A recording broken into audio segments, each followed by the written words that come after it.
Les declaracions que ha fet el bisbe d'Alcalá de Henares, que tenen que dir així, és que declaracions i manifestacions desafortunades se fan moltes, però aquesta declaració, la declaració d'esta persona, pensem que és tan patètica que considerem que no se mereixeria ni que li dedicarem molt de temps en aquesta intervenció. És simplement dir una cosa i després deixa que els autors de la moció s'esplaien més al respecte. Jo penso que aquest home no sap que estem en el segle, encara no s'ha enterat que estem en el segle XXI, ell pot opinar respecte, pot tindre la seva opinió respecte a l'homosexualitat, però les declaracions que han fet penso que se'n passen molt de mares. Este home pensa que s'ha quedat en l'època decimonònica, senzillament, i pensa que, conforme he dit, no se mereix que li dediquem més d'intervenció. Moltes gràcies. Molt bé, gràcies. Alguna intervenció més? Té la paraula la senyora Asensio. Sí, gràcies, senyor alcalde. Anem a veure, en Esquerra Unida, encara que alguns pugueu dubtar-ho, tenim una gran majoria de persones cristianes. Jo crec que és la majoria d'afiliats, de militants, de simpatitzants, de votants d'Esquerra Unida són cristians i molts d'ells intenten viure segons aquestes concepcions i aquestes creences. En Esquerra Unida admirem a un gran número de persones que han dedicat la seva vocació al sacerdoci, com Ernesto Cardenal, el Padre Llanos, Leonardo Bosch, que és un dels grans teòlegs, Monsenyor Romero, el bisbe Casaldaglia, Enrique Tarangón, que ha sigut cardenal primat d'Espanya, i també així en el poble concretament a don Ramon, que jo crec que són exemples de persones que han lluitat per els drets humans, per les llibertats, per la democràcia i per una societat més igualitària. Per tant, coincidint un poc en la meva exposició que ha fet la companyera Lorena, que li agraïm que ens hagi deixat el poder esplayar-nos, haurem de parlar un poc de qui estem parlant, del personatge del bisbe anacrònic. Potser ja hauria de començar recordant que aquest senyor va ser anomenat fa uns anys bisbe de Segor, Castelló. I per a fer la seva entrada en la diòcesi de la que prenia possessió se li va ocorrir imitar a un gran personatge, potser l'iniciador del cristianisme, i d'entrar en un burret dins de la diòcesi. Però es veu que d'allò se vol oblidar prompte, d'aquell gran personatge, perquè també em sembla que poc després es va aficionar als jocs de bolsa i va invertir una sèrie de diners en la bolsa. Em sembla que per aquella època eren 6 milions d'euros, o era una barbaritat de diners, i va eixir perdent prou diners, perquè es veu que estava mal assessorat, perdé molts diners, a conseqüència de la qual tingué que rebaixar el salari als cures de la seva diòcesi, a les persones que estaven dia a dia en els feligresos, es tingué que rebaixar el salari al 50%, perquè es veu que no era d'este món, era de l'altre món i no estava fet per als negocis. És un bisbe també que no dubta en l'any 2009 d'anar-se'n a fer una missa per los caídos en la bandera no constitucional, en la bandera de la dictadura. I des d'aquest marc ja podem entendre a aquest personatge. I és un personatge que es veu que tampoc coneix coses de la Constitució espanyola. També ha estat el que li deu, per almenys, un cert respecte.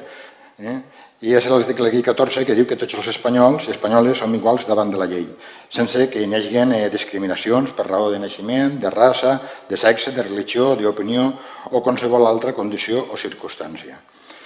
I tota aquesta persona, com que això ho desconeix, sembla que això ho desconeix o això no va en ell, se permet fer comparacions del tot que en principi tenim que pensar que ell no entén. I es permet comparar o relacionar l'homosexualitat en la corrupció i en la prostitució, que són coses totalment avui en dia que jo crec que està clar que això ja no se pot concebir. Perquè si ell vol buscar corrupció, té puestos on buscar-la, en Marsa, en Gürtel, en ONGs que estan funcionant per ahir, pot ser que potser ahir sí que trobarà indicis de corrupció, però no potser en persones que volen viure la seva sexualitat d'una manera lliure i d'una manera respetuosa i tolerant amb els altres. I és per això per el que pensem que hi ha que reprovar les paraules d'una persona que té una certa ascendència, que té encara una certa influència, i més encara quan ho fa utilitzant un espai que és públic, com és el segon canal de televisió espanyola. Entonces és molt més reprobable això. Moltes gràcies. Gràcies.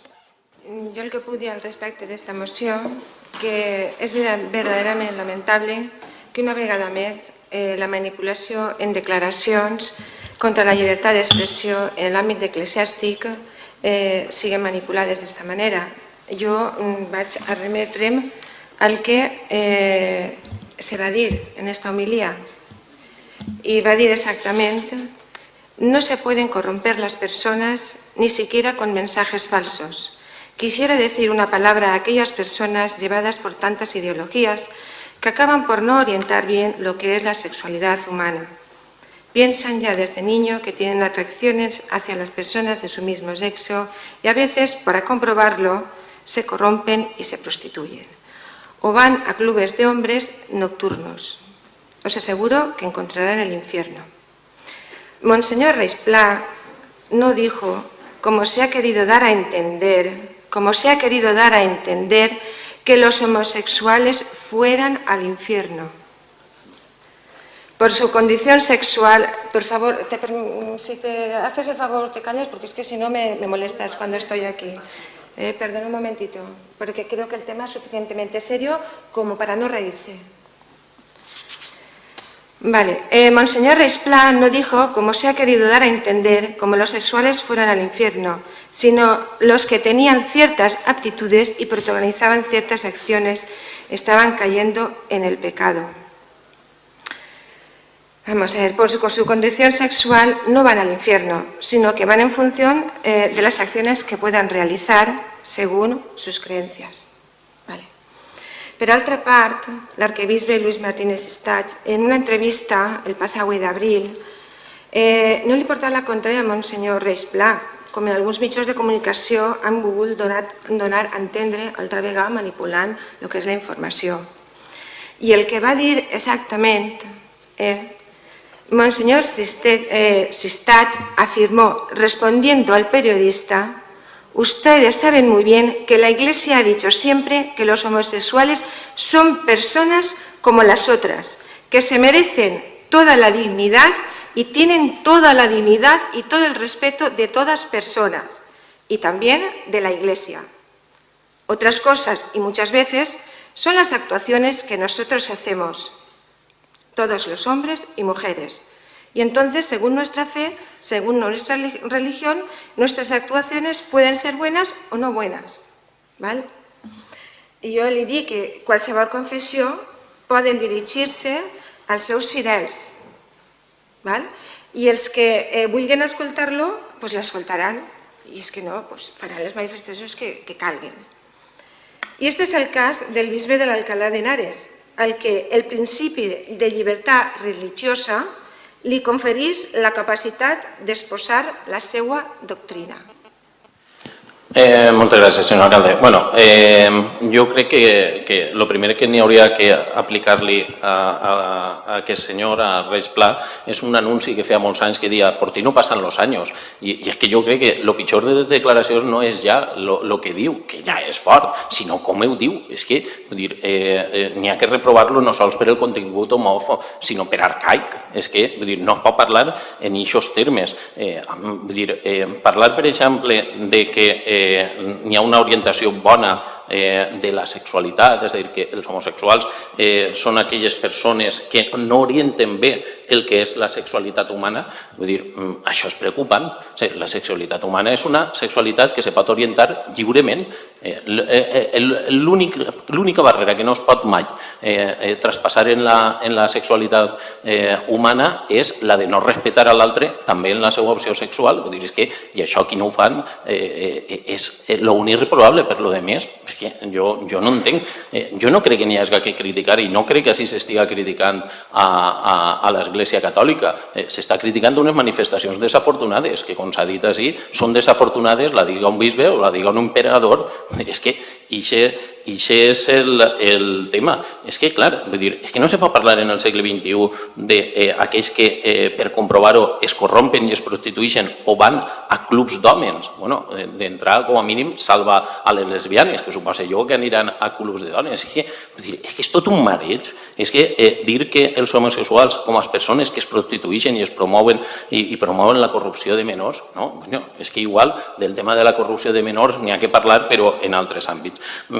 Este senyor no es mereix que li dediquem tant de temps. Jo crec que d'este senyor, el fet que ho hagi dit en televisió, jo sí que n'hi ha una cosa que em sembla positiva i és que ens hem enterat tots de com pensa aquest senyor. I com a mínim sabem que este senyor està totalment desfasat. I això no té res que veure ni en la teologia cristiana ni en la manera de dirigir-se als seus feligresos. Perquè estic segur no, n'hi ha molts feligresos i molts cristians que no combreguen amb això, entre altres coses perquè n'hi ha cristians homosexuals. És a dir, no ho oblidem, com n'hi ha de tots els partits homosexuals. És a dir, no hi ha un grup humà, l'homosexualitat és un fet en la història humana des de sempre. I no es tracta res més que d'una opció lliure que fa la gent. No hi ha una única manera de viure la sexualitat, cadascú que la visca com vulgui. Jo crec que això és el missatge que hem de donar. I reprovar les paraules d'aquest senyor és perquè està desfasat. És perquè no se pot plantejar el tema en aquests termes i perquè cada un pot fer el que li doni la santíssima gana. Ja està. I punt i final. És que no hi ha res més. No es tracta de dogma de l'Església. Es tracta de l'opinió d'un senyor desafortunat i dona igual que siga bisbe o que siga militar. Dona igual. I aquestes declaracions no es poden fer en aquests termes. Molt bé, anem a votar aquesta moció. Vots a favor. 10. Vots en contra. 10. Passem a la segona votació. 10 vots a favor. 10. I vots en contra. 10. El vot de qualitat queda també desestimat.